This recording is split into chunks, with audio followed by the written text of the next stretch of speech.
My name is Athena Anderson, and I'm 18 years old.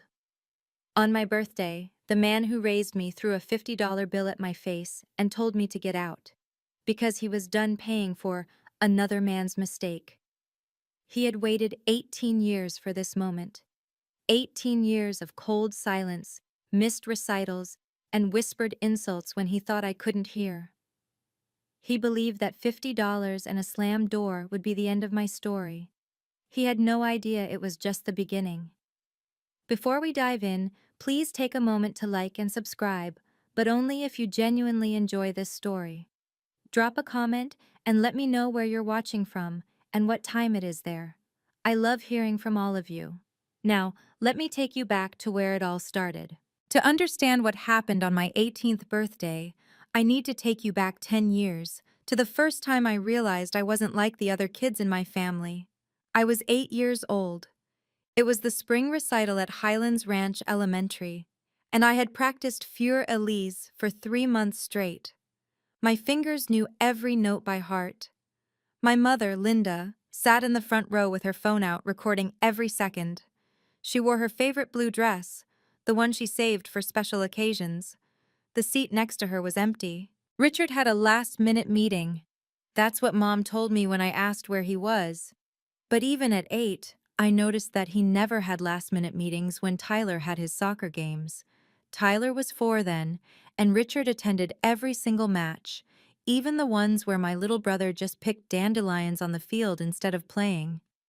After the recital, I found Mom in the hallway. Her eyes were red, but she smiled and told me I was wonderful. "Why doesn't Daddy ever come to my things?" I asked. She didn't answer. She just hugged me tighter than usual. That night, I couldn't sleep. I crept downstairs for water and heard voices in the kitchen. Richard and Mom. They didn't know I was listening. "I told you I can't pretend forever," Richard said. "Every time I look at her, I see the mistake you made." "She's a child, Richard. She's innocent in all of this." "She's not my child. She never was. And the day she turns 18, she's out of this house." I didn't understand what mistake meant back then. I didn't know why Richard looked at me differently than he looked at Tyler. But I understood one thing clearly. Whatever was wrong with me, it made my mother cry. I went back to bed without the water, and I started counting. Not the days until I could leave, but the days until I could understand why I was never enough. The difference between Tyler and me wasn't just emotional, it was financial, and by the time I was 16, I had the receipts to prove it. It was September of my junior year. SAT registration was due, and I needed $200, $150 for the test, $50 for prep books. I approached Richard in his home office, where he sat reviewing spreadsheets for Mercer Holloway Properties, the commercial real estate firm where he served as vice president of business development. "I need money for the SAT, I said, straight to the point. I'd learned years ago that Richard preferred efficiency over pleasantries. He didn't look up. "Get a job. The registration deadline is in 2 weeks. I don't have time to—" "Tyler needs new soccer cleats. The good ones cost $350. I can't be throwing money at everyone. $350 for soccer cleats for a 14-year-old who would outgrow them in 6 months. But $200 for my college entrance exam was throwing money. I got a job at a coffee shop called Brood Awakening 3 blocks from school. Minimum wage, 15 hours a week.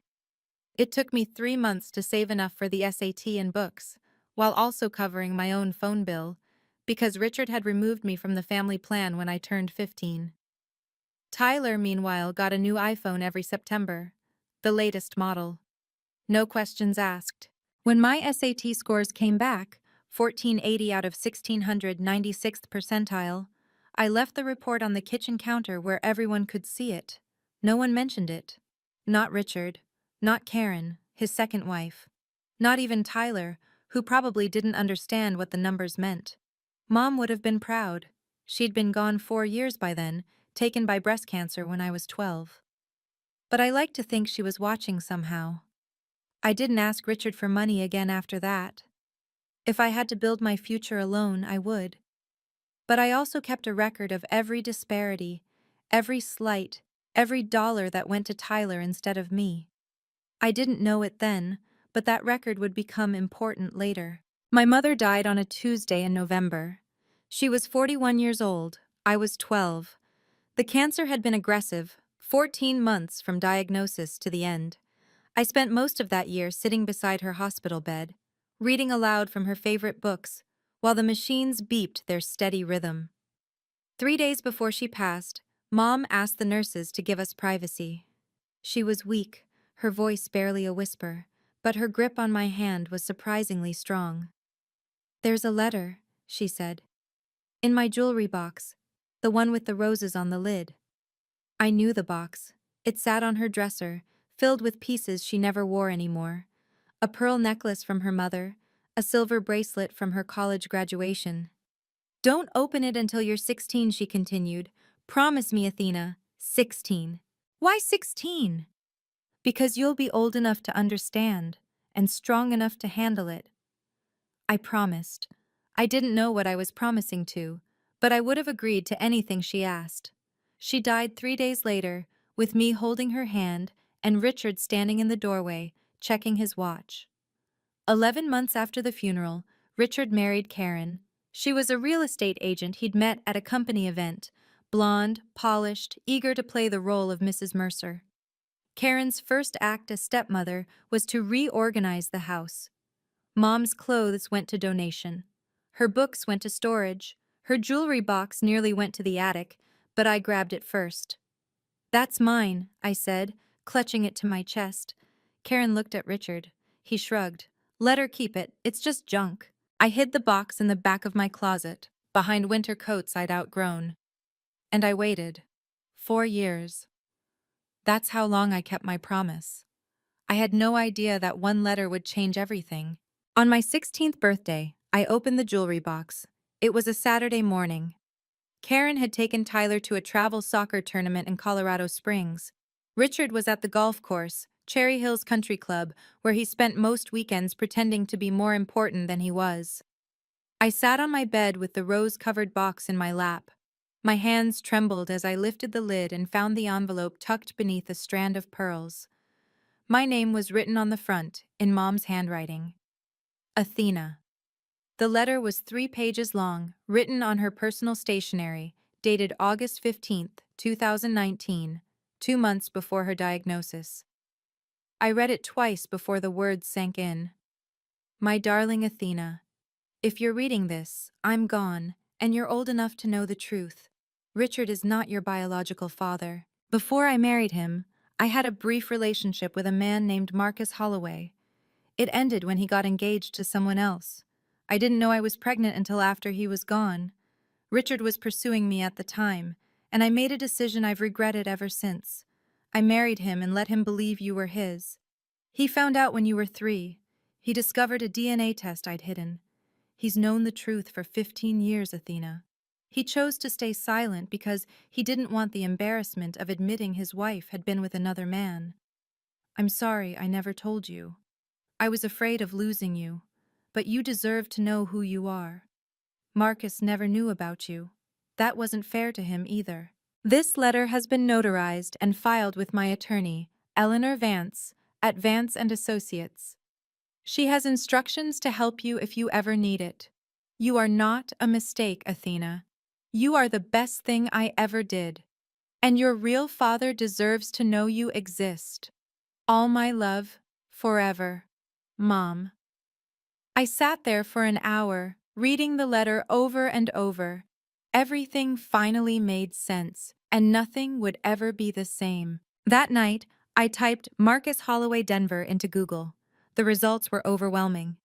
Marcus Holloway, CEO and co-founder of Holloway Capital Partners, a private equity fund specializing in commercial real estate and renewable energy.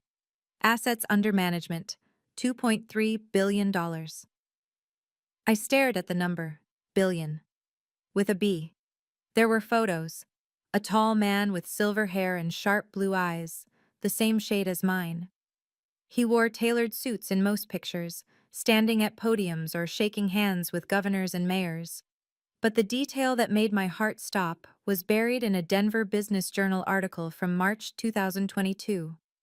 Holloway Capital continues to dominate Colorado's commercial real estate market, outbidding smaller competitors in at least 7 major deals over the past decade. The article named one of those smaller competitors, Mercer Holloway Properties. I almost laughed. The company Richard worked for had Holloway in its name because Marcus had been a co-founder 20 years ago.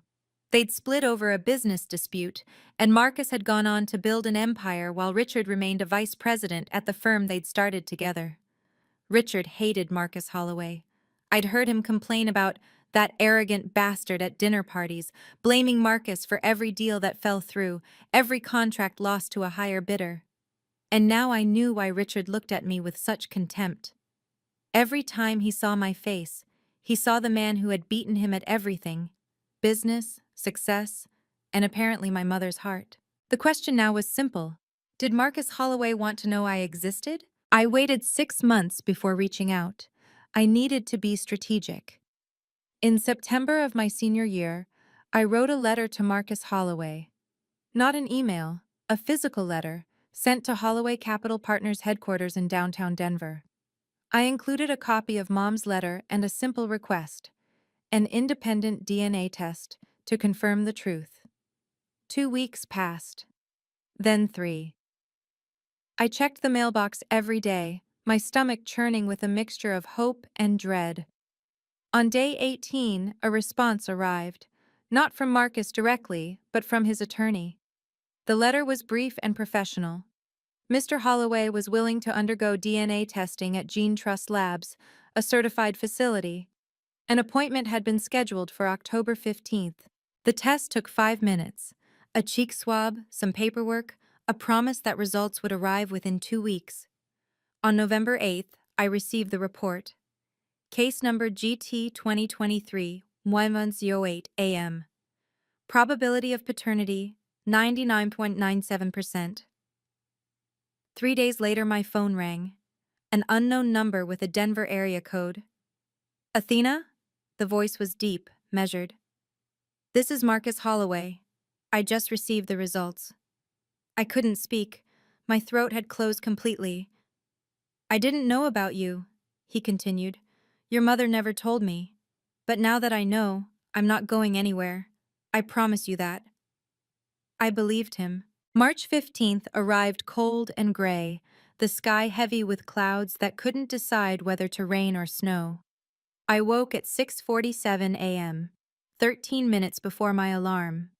For a moment, I lay still, staring at the ceiling of the room I'd slept in for 18 years. The walls were bare now. I'd taken down the posters and photos weeks ago, packing them into boxes that sat in the corner, ready to go. Today was the day. I could feel it in my bones. I showered, dressed in jeans and a navy sweater, and went downstairs. The kitchen smelled like coffee and toast. Karen stood at the counter, scrolling through her phone. Tyler sat at the table, shoveling cereal into his mouth while watching something on his iPad. Neither of them looked up when I entered. No happy birthday, no card, no cake. I hadn't expected any of those things, but the absence still stung. Richard sat at the head of the table, reading the Denver Post. He didn't acknowledge me either, but I noticed his jaw was tight, his shoulders rigid. He'd been waiting for this day for years. I poured myself a glass of orange juice and glanced out the window. There it was. A black Mercedes S-Class, parked at the corner of our street, just visible through the bare branches of the oak tree in our front yard. Marcus was already here, waiting. The envelope in my jacket pocket felt heavier than paper should.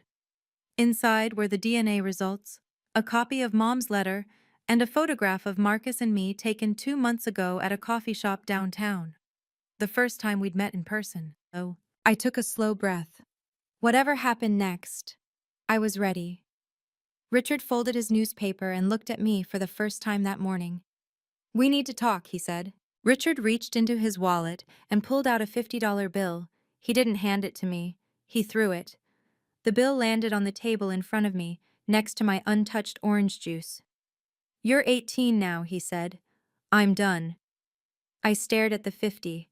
Ulysses Grant's face looked back at me, indifferent. Excuse me? You heard me. Richard's voice was flat, rehearsed. He'd been practicing this speech. I've fulfilled my legal obligation. You're an adult. Get out. Karen set down her phone. Richard, maybe we should stay out of this. He didn't even look at her. His eyes were locked on mine, filled with 18 years of resentment. I've known since you were 3 years old. You're not my daughter. You never were. I only kept you around because your mother begged me and because I didn't want people asking questions. Tyler finally looked up from his iPad. His mouth hung open, cereal forgotten. But Linda's gone now, Richard continued, and I'm not paying for another man's mistake anymore. Another man's mistake, the same words I'd overheard when I was 8. I picked up the $50 bill, slowly, deliberately. I didn't want Richard to see my hands shake.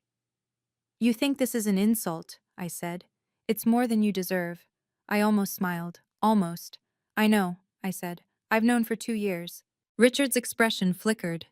Confusion. Then suspicion. I reached into my jacket pocket and pulled out the envelope. I set it on the table, directly in front of him. Open it.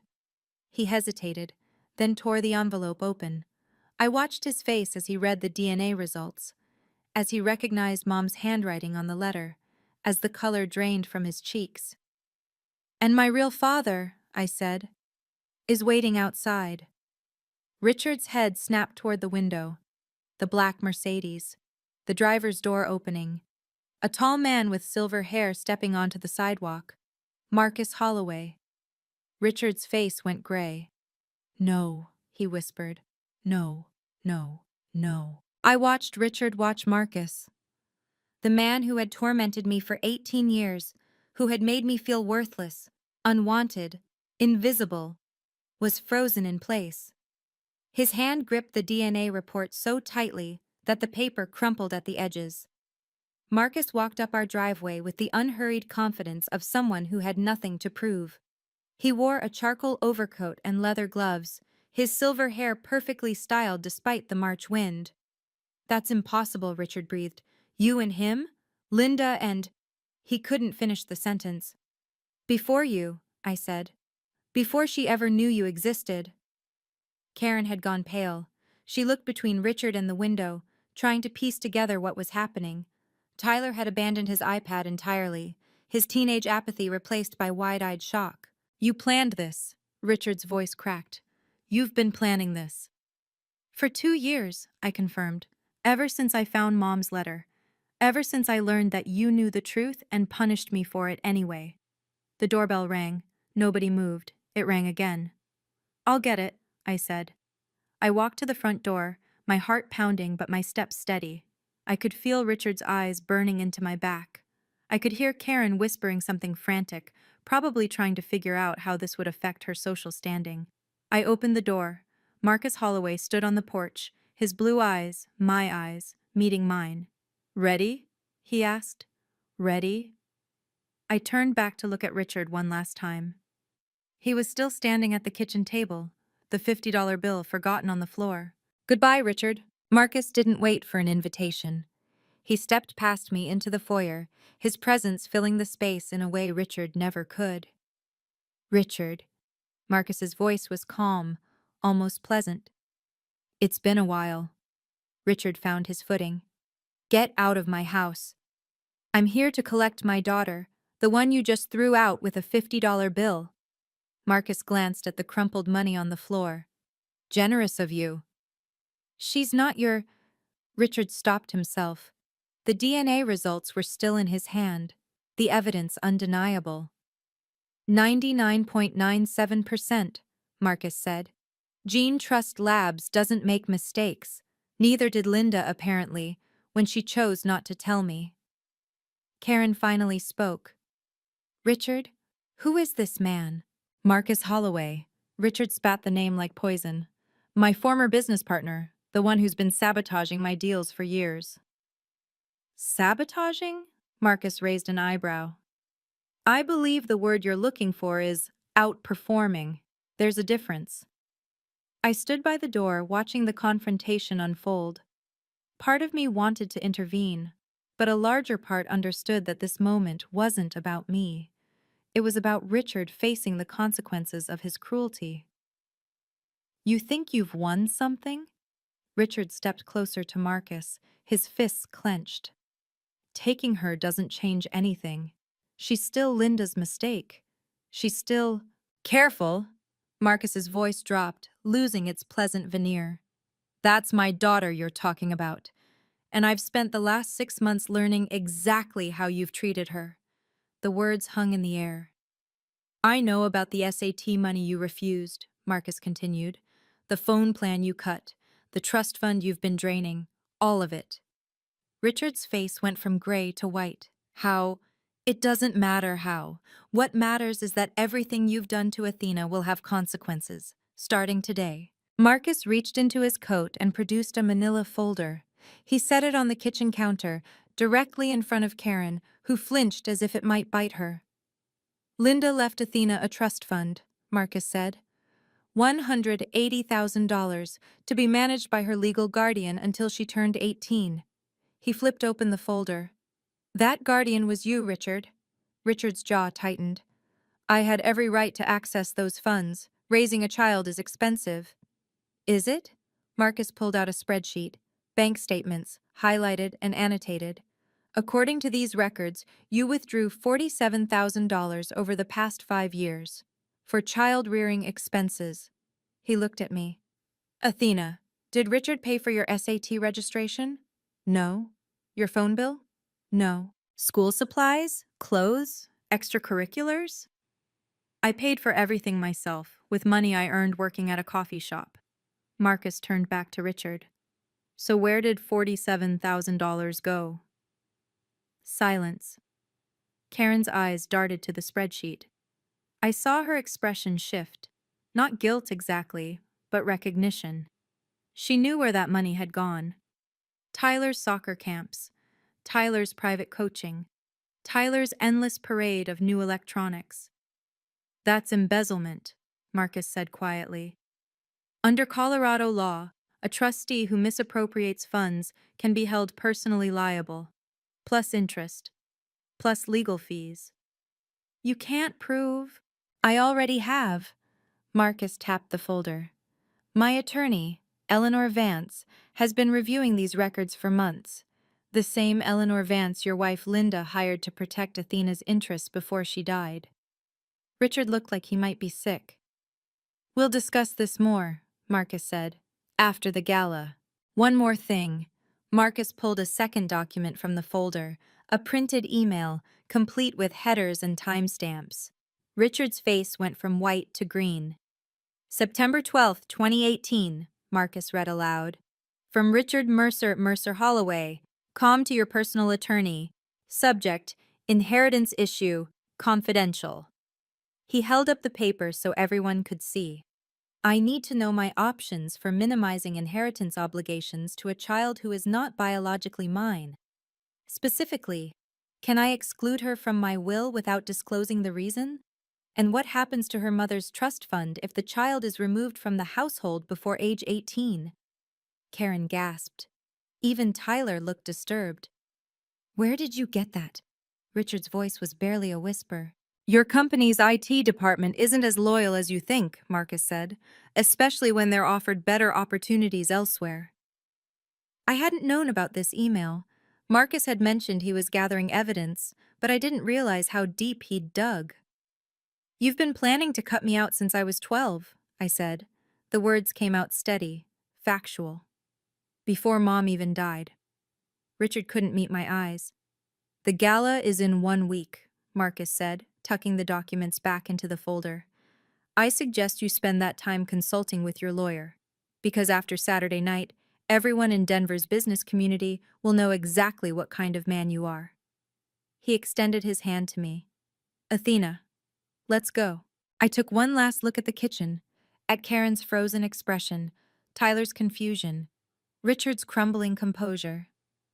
Then I walked out the door with my father, my real father. The story's just getting started, everyone. Richard threw me out thinking he'd won, but he had no idea who my real father was. And the best part? It's still coming. In 1 week, everyone Richard spent his whole life trying to impress will learn the truth about him.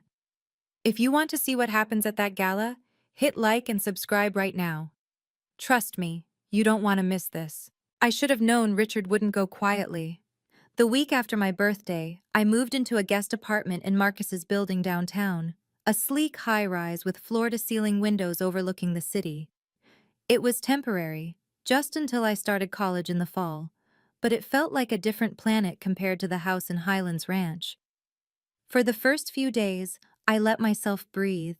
I unpacked my boxes, I explored the neighborhood. I had dinner with Marcus twice, awkward but genuine conversations where we tried to fill 18 years of silence. Then the attacks began. On Tuesday, March 18th, I received a call from my high school principal. Richard had contacted her claiming I was emotionally unstable and fabricating stories about my family. He suggested I might need a psychological evaluation before graduation. The principal, thankfully, knew me well enough to be skeptical, but the call shook me. On Thursday, an email arrived from the University of Colorado Boulder's admissions office. Subject line, clarification needed. Dear Ms. Anderson, we have received information suggesting inconsistencies in your financial aid application. Specifically, concerns have been raised about your family situation and guardianship status. Please contact our office to schedule a meeting before your enrollment can be finalized. Deadline, April 1st. I stared at the email for 10 minutes before calling Marcus. He's trying to destroy my future, I said. He can't hurt me directly anymore, so he's going after everything I've built. Marcus was quiet for a moment. Eleanor Vance will handle the university, and the principal. Richard is digging his own grave. He just doesn't know it yet. What do you mean? The gala is Saturday. He'll be there to accept his award, and so will we. I didn't understand yet, but I would. Richard wasn't just going to lose. He was going to lose in front of everyone who mattered to him. The 15th annual Denver Chamber of Commerce Charity Gala was the social event of the spring season. I learned this from Marcus, who explained it over dinner on Friday night, the eve of the event. 400 guests, he said, cutting into his steak. Business leaders, investors, city officials, everyone who matters in Denver's commercial real estate world will be there. And Richard? He's being honored as Developer of the Year. Marcus's smile was thin. An award he's been campaigning for since 2019. It's the validation he's always wanted, proof that he belongs among the city's elite. I pushed my salad around my plate. So we're going to take that away from him? No. Marcus set down his knife and fork. We're going to let him take it away from himself. All we have to do is show up. The gala was being held at the Four Seasons Hotel downtown, in the grand ballroom on the second floor. Black tie, champagne, a silent auction benefiting children's literacy programs. And Marcus Holloway was the primary sponsor, having donated $500,000 to the cause. As lead sponsor, I give the opening remarks, Marcus explained. I have about 10 minutes on stage before they start handing out awards. What are you going to say? He reached across the table and squeezed my hand. The truth? That's all. Just the truth. I thought about Richard, probably at home right now rehearsing his acceptance speech, practicing his humble smile in the mirror, imagining the applause, the handshakes, the photos that would appear in the Denver Business Journal. He had no idea what was coming. What should I wear? I asked. Marcus smiled, a real smile this time, warm and paternal. I had something delivered to your apartment this afternoon. Consider it a birthday gift. Saturday, March 22nd, 7:30 p.m. The navy blue gown fit perfectly, floor-length silk with a modest neckline, elegant without being flashy. Marcus had chosen well. We arrived at the Four Seasons together, his hand steady on my elbow as we walked through the gilded lobby. Crystal chandeliers cast warm light across marble floors. Well-dressed couples mingled near the bar, their laughter echoing off high ceilings. I'd never been to anything like this. My world had been coffee shops and high school hallways, not ballrooms and champagne flutes. but I kept my chin up and my shoulders back, channeling every ounce of composure I developed over 18 years of surviving Richard's household. We entered the ballroom at 7:42 p.m. I know the exact time because I checked my phone, wanting to remember every detail. The room was stunning. Round tables draped in white linen, centerpieces of white roses and eucalyptus, a stage at the far end with a podium and a massive screen displaying the Chamber of Commerce logo. And there, near the bar, stood Richard. He wore a tuxedo that probably cost more than my entire wardrobe.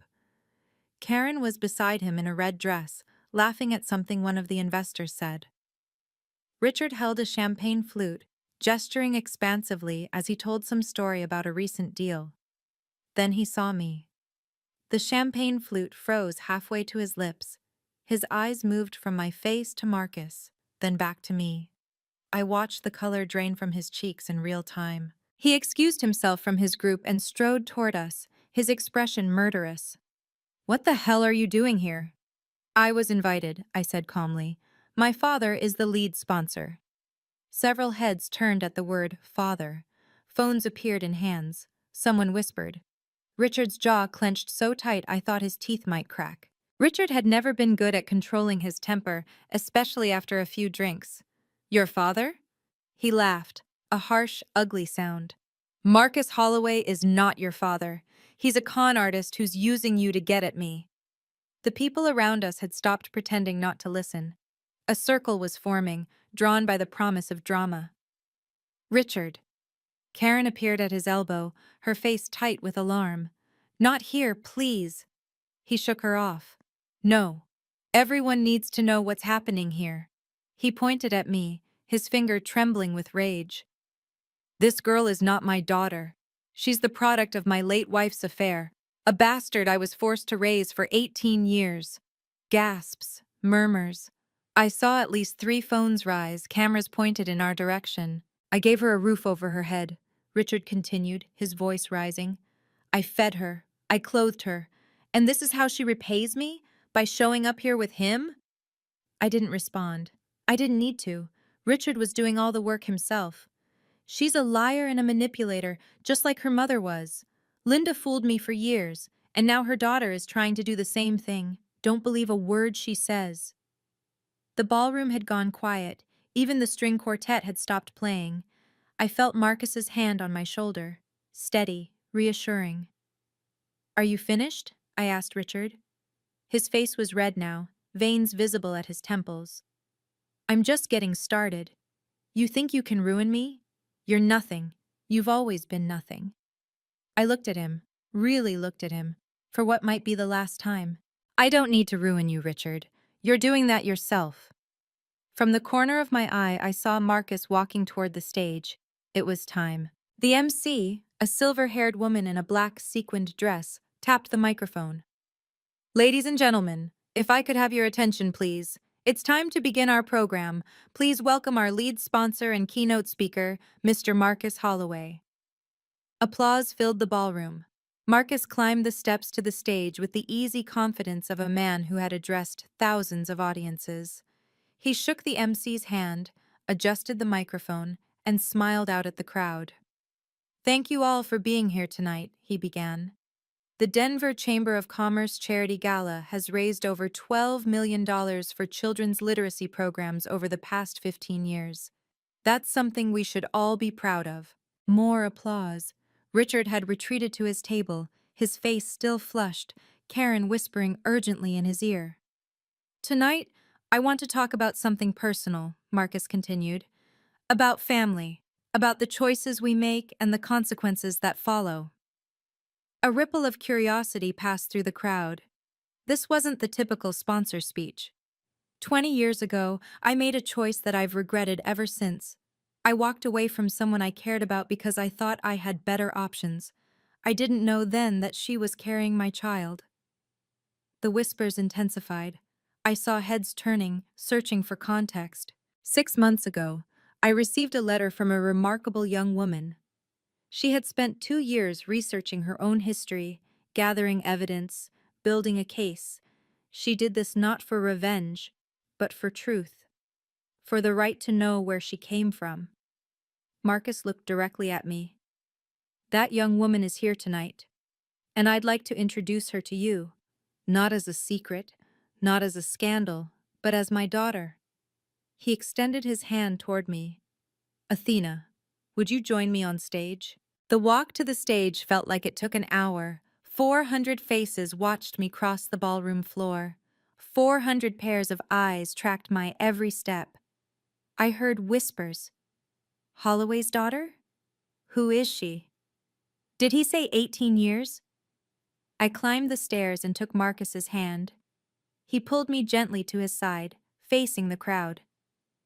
This is Athena Anderson, he said into the microphone. Or, as I hope she'll allow me to call her someday, Athena Holloway, my daughter. The applause started slowly, then built. Not everyone clapped. Some were too stunned, others too busy processing, but enough did that the sound filled the room. Athena spent 18 years in a household that didn't want her, Marcus continued. She was told she was a mistake. She was denied basic support while her stepbrother received everything.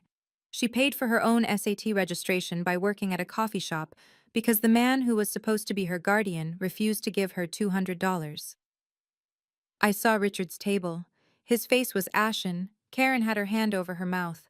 The other guests at their table were leaning away, as if Richard's disgrace might be contagious. Despite all of that, Marcus said, Athena graduated with a 3.9 GPA. She scored in the 96th percentile on her SATs. She earned a partial scholarship to the University of Colorado Boulder.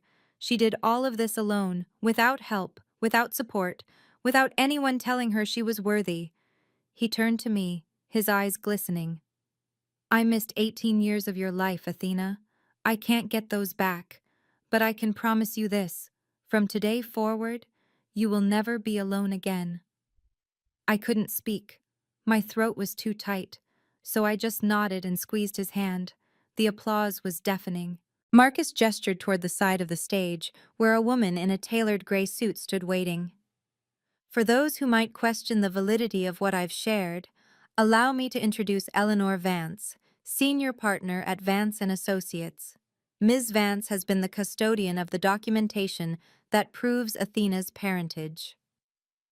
Eleanor stepped forward, her presence commanding immediate respect.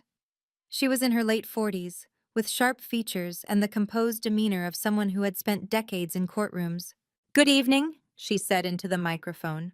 I have in my possession the following documents.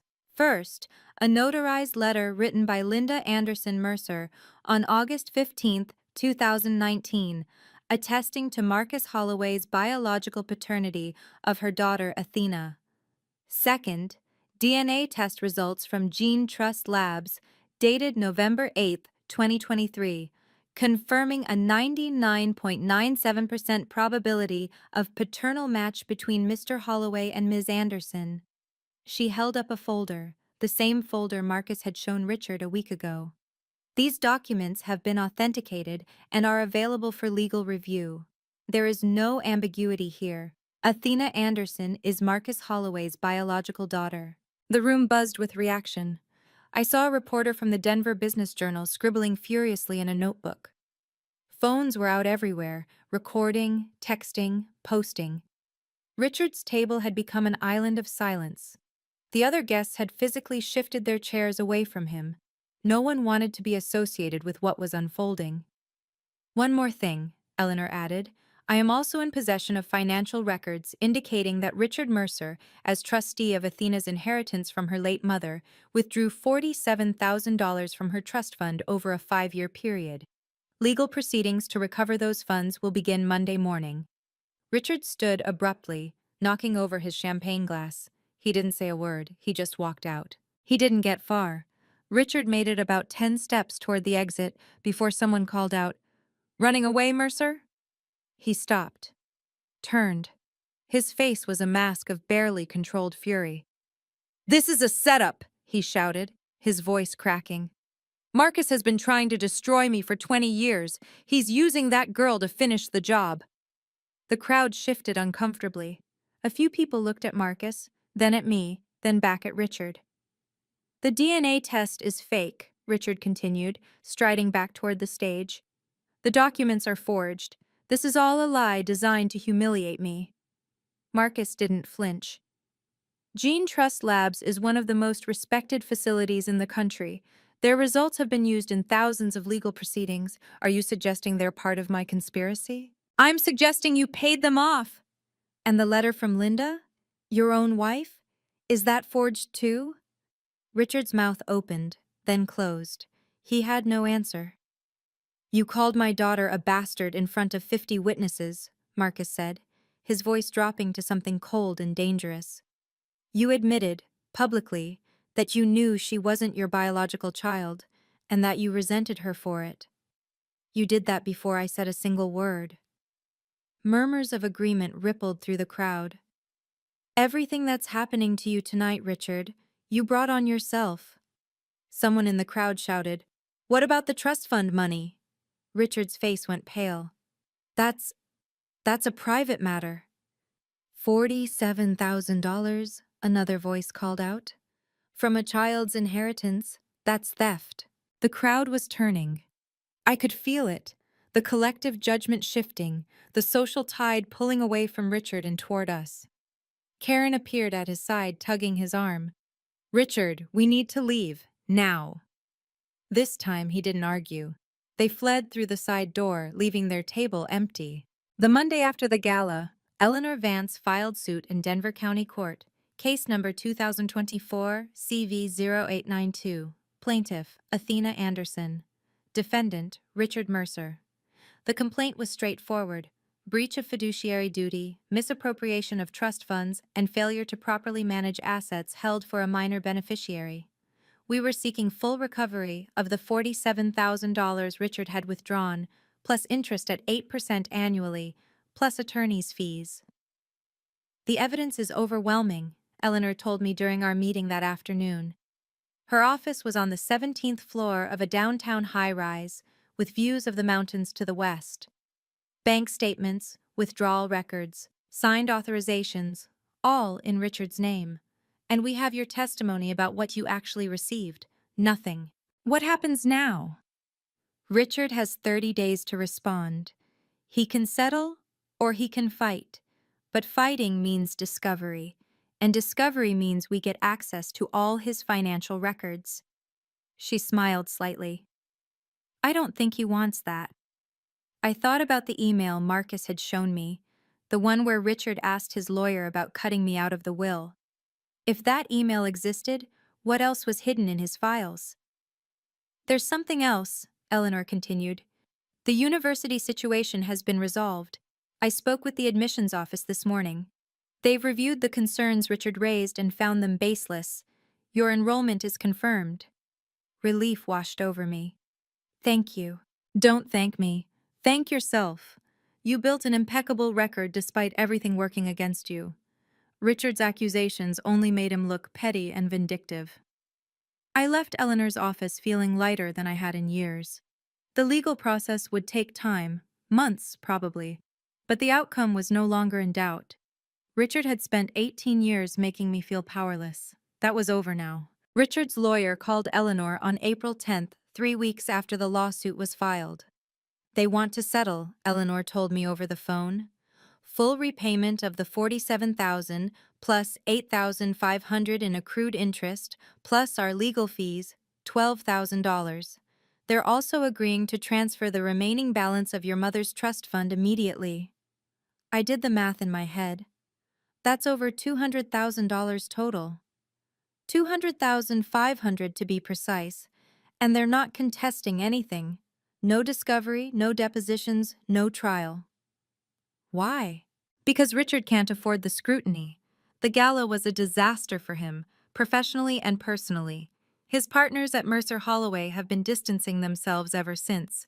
A prolonged legal battle would only make things worse. The settlement was signed on April 15th, exactly 1 month after my 18th birthday. I didn't attend the signing. I didn't need to see Richard's face as he wrote the check. I didn't need his apology, which, according to Eleanor, he didn't offer anyway. What I needed was closure, and that's what I got. The money was deposited into my account 3 days later. I stared at the balance on my phone screen for a long time. $200,500. It wasn't about the money, really. It was about being seen, being acknowledged, being told, finally, that what happened to me was wrong. Richard had spent 18 years treating me like I was worthless. Now he had paid, literally, for that mistake. Marcus took me to dinner the night the settlement money arrived. A quiet Italian restaurant in Lodo, the kind of place with white tablecloths and candles flickering in wine bottles. "I want to pay for your college," he said, after we'd ordered. "All of it. Tuition, housing, books, everything." I set down my water glass. "I appreciate that, but no."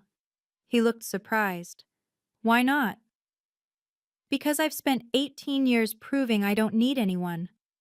I'm not going to start depending on someone now, even you. Athena, I'm your father. It's not dependence, it's family." "I know." I reached across the table and touched his hand. "And I'm grateful you're in my life. But I need to do this myself. The trust fund money, my scholarship, that's enough, more than enough." Marcus was quiet for a moment. I could see him wrestling with it, the instinct to provide battling against the recognition that I needed autonomy. "Your mother raised you well," he finally said. "She did." "Okay." He squeezed my hand. "But if you ever need anything, anything at all, I'm here. No strings attached."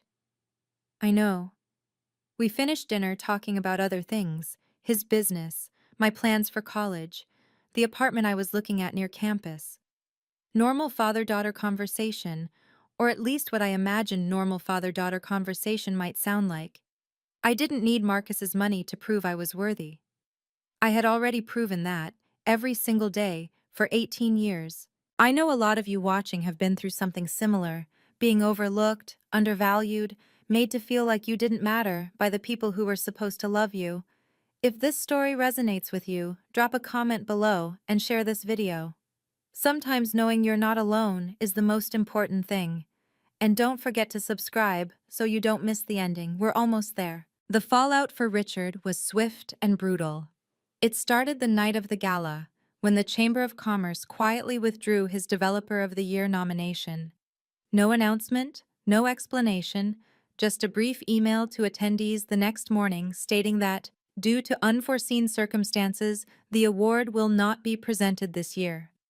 But that was just the beginning. On April 10th, the same day Richard's lawyer called to negotiate the settlement, Sterling Investment Group pulled out of a joint development project that had been in the works for 18 months. The deal was worth $12 million. According to the email Richard received, which somehow found its way to the Denver Business Journal, Sterling's CEO wrote, "We cannot associate our brand with individuals whose personal conduct raises questions about ethical judgment." The article ran on April 5th under the headline, "Family Scandal Casts Shadow Over Former Mercer Holloway Executive." Former. Because by then, Richard was already gone. The board of directors at Mercer Holloway Properties held an emergency meeting on May 1st. I wasn't there, obviously, but Marcus had sources inside the company. The vote was unanimous. Richard would resign effective immediately, with a modest severance package and a strict non-disclosure agreement. The official press release cited personal reasons and a desire to spend more time with family. No one believed it. Within 2 months, Richard Mercer had lost his award, his biggest deal, and his career. The house in Highlands Ranch went on the market in June. Karen apparently decided that staying in a neighborhood where everyone knew their business was unbearable. I didn't feel joy at Richard's downfall. I didn't feel vindication or triumph. What I felt was something quieter, something like peace. For 18 years, Richard had held power over me. He had controlled where I lived, what I ate, whether I felt welcome in my own home. He had made me feel small and worthless and invisible. Now the world could see who he really was. And I was finally free. Karen and Tyler were collateral damage in Richard's implosion. I didn't plan it that way, but I couldn't pretend I hadn't anticipated it. Karen disappeared from social media within a week of the gala. Her Instagram, where she'd posted carefully curated photos of her perfect family, went private. then vanished entirely. I heard through mutual acquaintances that she'd stopped attending her book club, her tennis lessons, her charity committee meetings. I didn't feel sorry for her. She had watched Richard treat me like garbage for 6 years and never said a word. Her silence made her complicit. Tyler was different. He was 14, old enough to understand what had happened, young enough that I couldn't hold him fully responsible. He'd grown up believing the narrative Richard fed him, that I was the outsider, the problem, the reason their family wasn't perfect. 3 months after the gala, I received a text message from an unknown number. Athena, it's Tyler. I got your number from Mom's phone. I know you probably don't want to hear from me, but I wanted to say I'm sorry. I didn't know how bad things were for you. I should have paid attention. I should have said something. I stared at the message for a long time.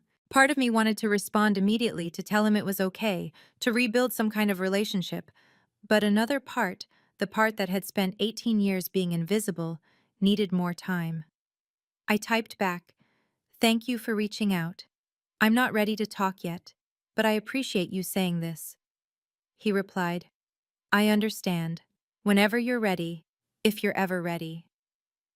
I saved his number but didn't add him to my contacts. Maybe someday, but not today. In August, I moved to Boulder.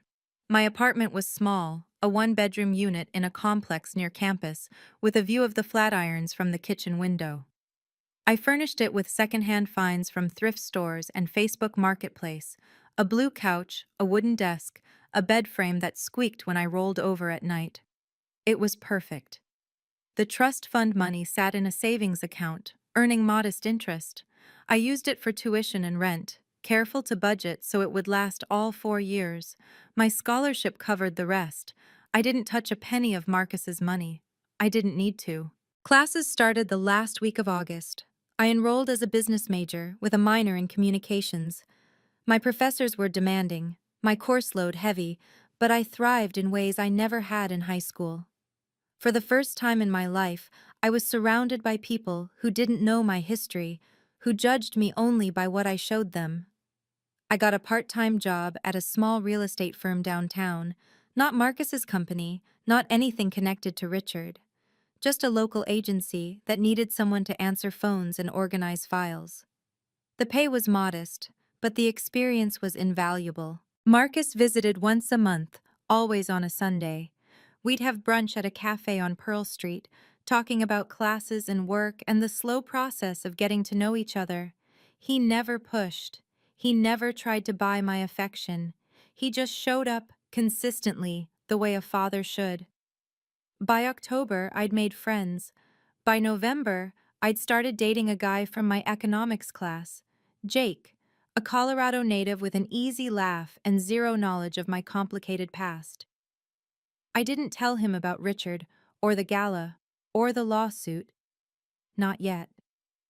That story belonged to my past, and I was building something new. For the first time in 18 years, I woke up every morning without dread. I woke up with hope. 6 months after the gala, Richard sent me an email. I almost deleted it without reading. His name in my inbox felt like a violation, a reminder of everything I'd worked to leave behind. But curiosity won out. "Athena, I know I have no right to contact you, but I've had time to think about what happened, and I realize I owe you an explanation. Maybe even an apology. I'd like to talk, if you're willing." Richard.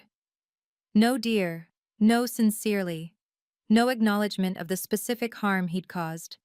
Just a vague gesture toward reconciliation, as if 18 years of cruelty could be erased with a single email. I didn't respond directly. Instead, I called Eleanor Vance. "I want to send him a message through your office," I said. "Something official, something final." She understood immediately. The letter was sent 3 days later, on Vance and Associates letterhead. "Mr. Mercer, Ms. Anderson has received your communication dated September 22nd. She has asked me to convey the following response. You had 18 years to treat me with basic human decency. You chose not to. You knew the truth about my parentage and used it as justification for neglect and emotional abuse. You stole from my inheritance. You attempted to sabotage my education and my future. I am not interested in your explanations or your apologies. I do not wish to have any further contact with you. This is not revenge. This is a boundary. Please do not attempt to reach me again. Athena Anderson. Richard never responded. I don't know if he was angry, hurt, or relieved. I didn't care. Some people deserve second chances. Richard wasn't one of them. Forgiveness doesn't mean letting someone back into your life to hurt you again. Sometimes forgiveness just means letting go and walking away. Building a relationship with Marcus was like learning a new language. We had the basics, shared DNA, shared features, a shared desire to connect, but the fluency would take years. Our monthly brunches became a ritual. He'd drive down from Denver on Sunday mornings, always arriving at exactly 10:00 a.m. We'd order the same things, avocado toast for me, eggs Benedict for him, and talk about everything and nothing. Some days were easy. We'd discuss his latest business deal or my upcoming exams, laughing at bad jokes and discovering shared interests. He loved jazz, so did I. He hated cilantro, so did I. Small things, but they added up. Other days were harder. There were silences that stretched too long, questions that had no good answers. How do you summarize 18 years of absence? How do you grieve a relationship that never existed? I'm not trying to replace the time we lost, Marcus told me once, stirring his coffee. I know that's impossible. I just want to be here for whatever comes next. That's enough, I said. And I meant it. On my 19th birthday, Marcus drove to Boulder with a small cake and a card. No extravagant gifts, no grand gestures, just the two of us in my tiny apartment, eating chocolate cake and watching the sunset paint the Flatirons pink and gold. Happy birthday, Athena, he said. Thanks, Dad. It was the first time I'd called him that. His eyes glistened, but he didn't make a big deal of it, neither did I. Some things don't need words.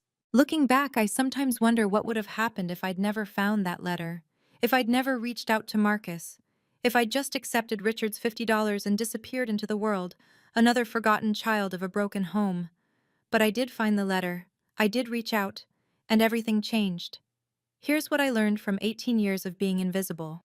First, your worth is not determined by how others treat you. Richard saw me as a mistake, a burden, a reminder of his wife's betrayal. But his perception was never my reality. I was always more than what he saw. Second, boundaries are not selfish. They are essential. Cutting Richard out of my life wasn't revenge. It was self-preservation. I don't owe anyone access to my peace. Third, family is not just blood. It's the people who show up for you, who choose you, who love you without conditions.